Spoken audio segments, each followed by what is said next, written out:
Alright, good afternoon, America. It has been an extraordinarily long week for your boy Dopey Swag. I've actually just recently come back from the Democratic National Convention, and it was a mess. They spend a lot of time talking about us Republicans, how we hate people and how we don't care about the middle class citizens and whatnot, and blah blah blah, how we're simply just trying to make the rich men poor. Well, I actually have several things that I want to discuss with you. Now, I realize that this video, not necessarily within the next few months, but possibly within the next few years, will probably be the video that I catch the most slack for.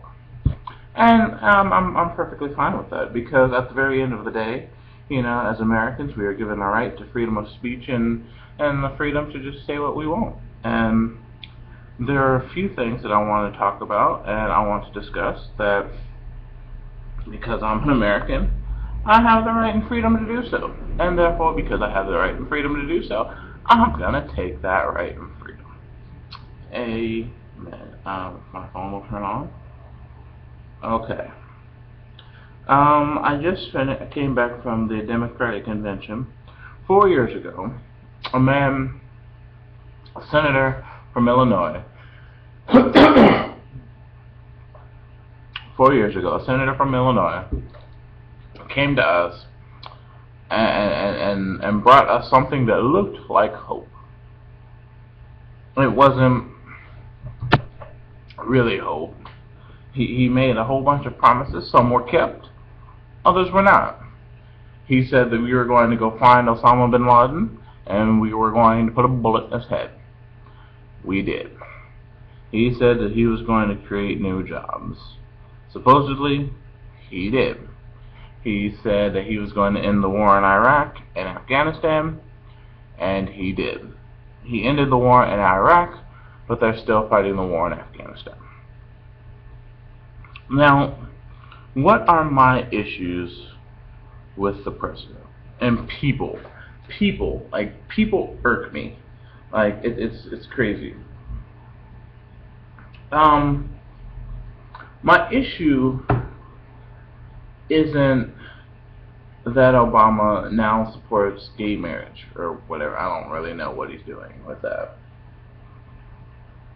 My issue with the President of the United States, honestly, before I get there, I want to say that I was supremely disappointed with America when he was elected. Like, I really didn't foresee them allowing that to happen. I just didn't foresee that. But anyway, I digress. Let's try to stay focused here. This is probably one of the only videos that I will be like, I'm going to work on being focused as I continue to ramble about me being focused. My bad. Alright. Liberalism. The liberalist agenda. It's not something that we can continue to enable. It's not something that we can continue to live by.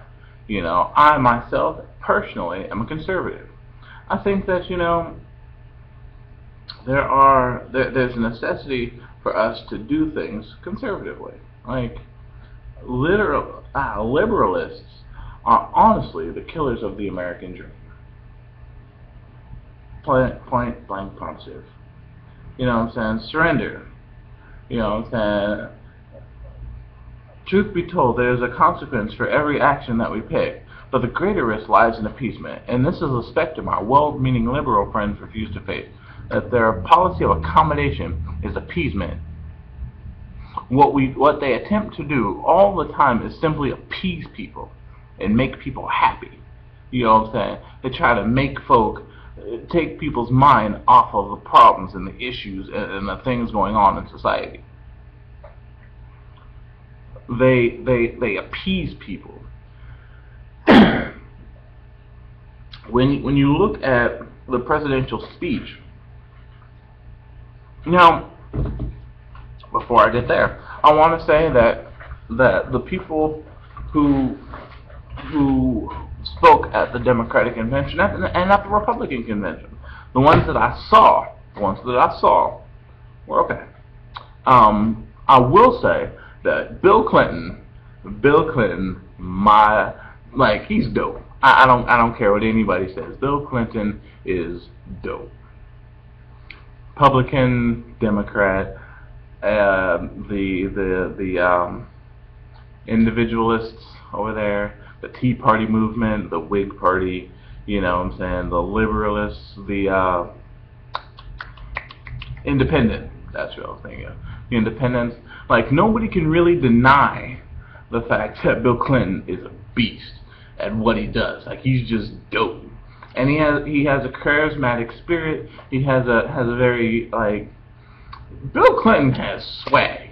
Like, just swag out, like, it's crazy. Bill Clinton got swag. I don't care what anybody says. And because he has swag, he is able to sway a lot of people. You know what I'm saying? He's able to hype up a lot of people because he has swag. Because people look at him and they're like, oh, what? That's Bill Clinton. You know what I'm saying? Of course, I'm going to be like, yeah, that's Bill, my nigga. You know, like, whatever. He did a fantastic job. But what I saw in most of his speech was pointing fingers at the Republicans for effing up America. You know, the Democrats, they do a lot of, and truth be told, the Republicans do a lot of finger pointing also. But we need to realize is that this is a problem that we all came to together. And therefore, if we're going to get out of this problem, it's going to be something that we're going to have to do together. Now, they keep saying that Romney, that the Republican candidate is against middle class America. My question is, why is there a middle class America? We spend so much time, so much of our energy, so much of our focus, like empowering and strengthening middle class America, that it's like, if we continue to strengthen them, they should no longer be middle class. You know what I'm saying? Like, if we continue to strengthen middle class America, then they shouldn't have they shouldn't be middle class. They should be upper class. If we strengthen the poor people, like the really poor people, those beneath the middle class, we strengthen those folk, and we bring them up to the middle class, and we strengthen them once they get to the middle class, there shouldn't be a lower and middle class. They just shouldn't exist. What should happen is there should be a higher class. Now, I've never really been into politics. I just listen to people and then I point out the things that I don't get, basically. Like, for instance, Joe Biden, he said that Romney said that it wasn't okay to spend millions of dollars chasing one man across the ends of the earth, across the face of the earth. You know what I'm saying? And my thing is, we have a deficit, but we're going to spend our resources chasing a single man. Now, don't get me wrong. Don't get me wrong. I understand partially why that was necessary. Like, you don't mess with America. That's just never ever a good idea. But it's like a kid being bullied at school. You know what I'm saying? And one day he decides that he's just had enough of the bullying. He brings a gun to school, captures the bullies, and like, everybody wants to get hyphy with him. Like, no, you're not supposed to do that. But we did the exact same thing. You know what I'm saying? We did the exact same thing. Well, the same thing in a sense. To the point that Afghanistan, they inflicted injury and harm on our citizens. We felt the necessity to go over there and slaughter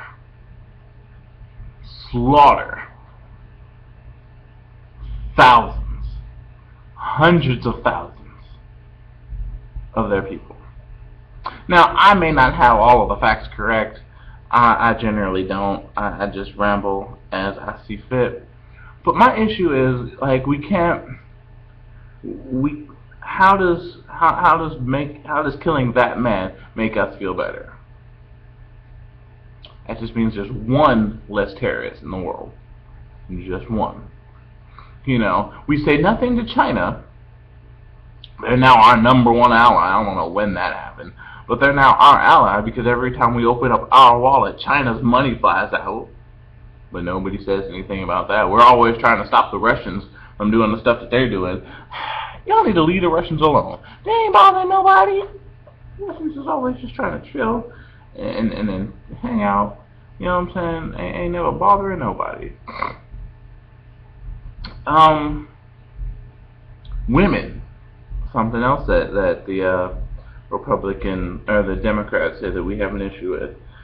Now y'all are gonna hate me for this, cause I do believe, like, I don't necessarily believe this, but it's true. Womanhood is a pre-existing condition. It sucks, but it's life. You have a vagina. You know what I'm saying? You've got ovaries. You bleed without being hurt. Like, it's a pre-existing condition. Like, you can't really blame anybody for that. That's just something that happened. I will say that Republican over in, I believe it was Colorado, that said that your body has defense mechanisms to stop legitimate rapes or something. He's stupid. He's stupid, and in no way, shape, or form represents the views of the entire Republican Party. Because I think that's stupid. I think that's stupid. You can't simply say that that if you're legitimately raped. What my question is, what is a legitimate rape? No, please don't stop. No. What word? Like, you can't say that the legitimate rapes are going to be stopped. You know what I'm saying, by the body, because it doesn't happen that way. Pregnant or raped women get pregnant all the time. All the time. How do I know this? Because I'm a product. You know, I mean, we've got to stop a lot of the stuff that we've got going on. I have notes. So if you just bear with me, because this is definitively going to be my longest video ever. Like, I don't think that I'll ever top this. Like, this is just gonna, I'm gonna cap it at this, because we're gonna, I honestly think Obama is an idol. I do. I think that, because what happened 4 years ago? 4 years ago? 8 years ago. 8 years ago. People bought all kinds of Obama crap. Flags, flyers, posters, hats, jewelry. Like, you name it, folks bought it. Why? Because he was black. Not necessarily because of the new ideas that he imposed, not necessarily because of the hope that he inspired, not necessarily because he was going to bring about change in America, but because he was black. Obama is not the first black president of the United States of America. Before George Washington became president, there's a gap. And the time from the time of the signing of the Declaration of Independence or the Constitution, to when there's a gap between Continental Congress and when George Washington took office. There's a gap. In that gap, there was a man by the name of Hanson, a black man that ran America. Obama is not the first black president. What you've got to do is you've got to stop feeding the lie, or believing the lies that people tell you. You've got to open up your books, go back, and do some history. You know what I'm saying? You've got to go back and you've got to look at some stuff, because at the very end of the day, you can't just believe what everybody tells you. Don't believe that I told you that George Washington wasn't the first president of the United States. Don't believe that. Go read. Go look. I promise you, that's what you'll find. People can, in light of that, people continue to say that this is history. This is history. Well, honestly, every time that there's a president, history is being made, because there's another president in a succession of presidents throughout our history. You can't simply say that this one president is historic. Yes, he's our first, well, he's the first known about black president. But he's not the first black president. You know what I'm saying? He's not. But this event is the most historic event ever, like since the very founding of America. It's ridiculous, and it's pointless, and I really think that we should stop that. Hope. What'll happen? Two things will happen. One of two things will happen, rather.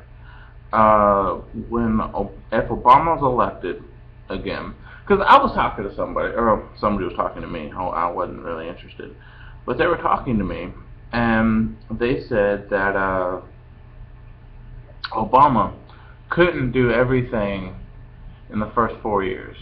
He couldn't do everything, and I was worried. Well, I was wondering, not necessarily worried, but I was confused, because Obama he said this in his speech. He said, times have changed. He says, I've changed.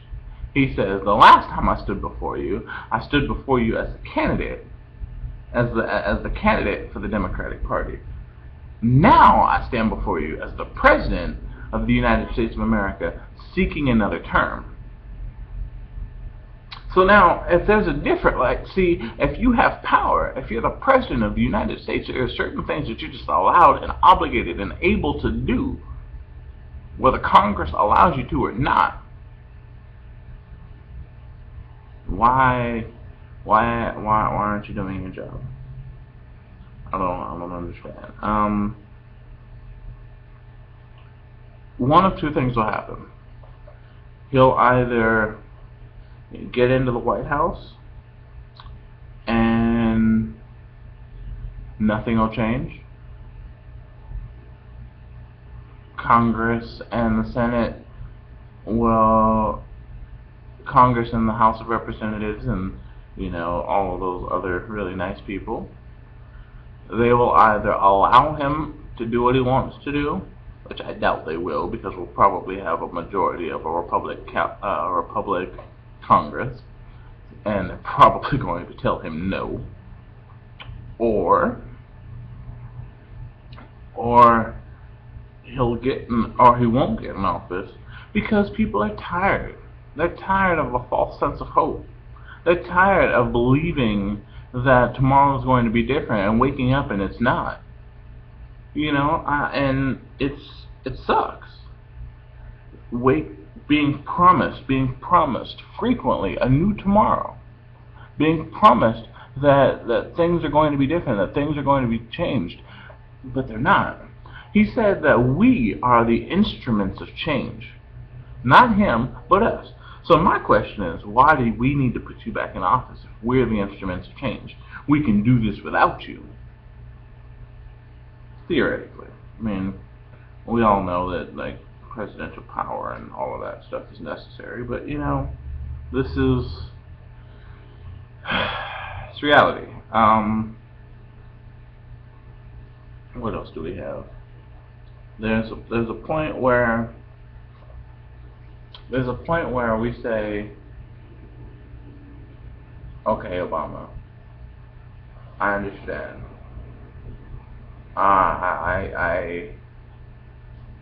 I can't continue to allow you to do the things that you've been doing. I just can't. Um, do I think that Romney's America, which I think is going to be just crazy because he's Mormon. What can the Mormon really know? Um, I think that Romney's America it's going to be it's going to be I don't know. Like I'm not as a Republican, I'm not entirely sure what Romney's America is going to look like. But then again, I don't know what the next term of Obama's America is going to look like. Like he has promises and he has things that he says are going to be implemented, and he has things that he says he's going to do, but he's tried so far and hadn't succeeded. So why should we give him another 4 years to continue to do what he's been doing? I don't know. These are just things that have just bugged me. Before I wrap this up, because I've been ranting for almost 30 minutes now.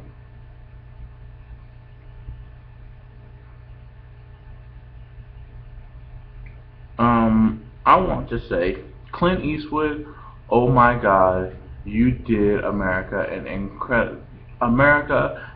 the Republic Convention an incredible disservice with your rambling to a chair. You spent precious time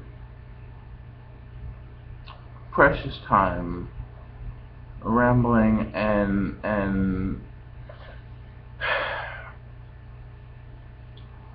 I definitely wouldn't have chosen him to give a speech. Like out of all of the Republicans in Hollywood, you had to choose Clint Eastwood, who rambled and rambled and rambled about nothing and did his party and America an incredible disservice. Do I love Clint Eastwood? Yes, I do. But at the very same time, there's a time and a place for everything that you do. And rambling at the National Republican Convention to a chair that's going to be like broadcast throughout America probably isn't the time for that.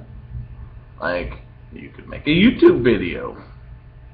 Just say it. You know, say that. That's how I do stuff. I make YouTube videos. Whatever.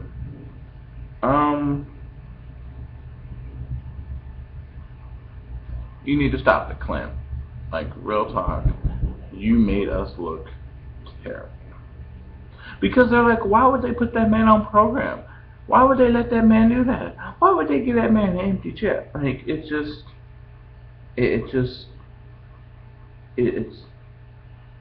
terrible.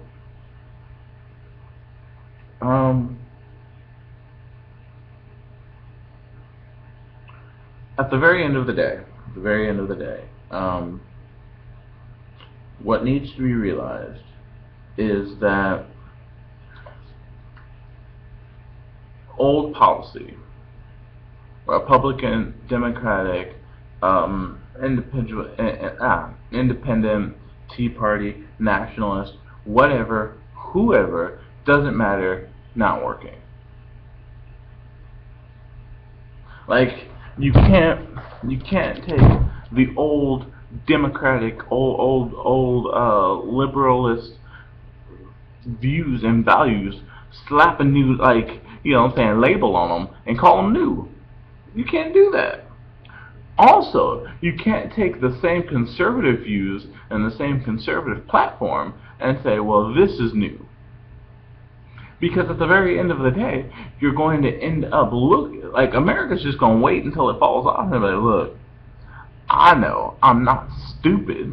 You know what I'm saying? I can vote, I can read, I can write. Therefore, I know that that's just the same stuff that you've been trying to push me for the last several decades. I'm not stupid. You know what I'm saying? Like, you're not fooling anybody with that. You need to stop it. We as Americans need to do better. We need to unify and come together and build America back to her beautiful and glorious self. Simple as that. How do we do that? We need to stop hiding behind our parties.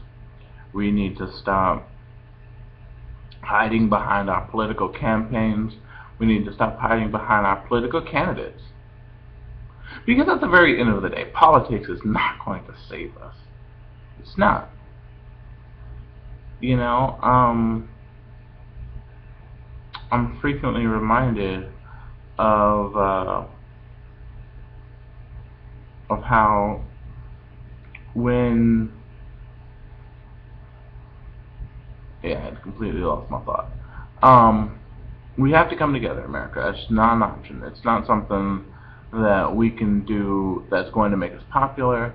It's not something we have to make. We have to come together if we're going to make America work. This is not a Democratic party or problem. This is not a Republican problem. This is not a liberalist problem. This is not a conservative problem.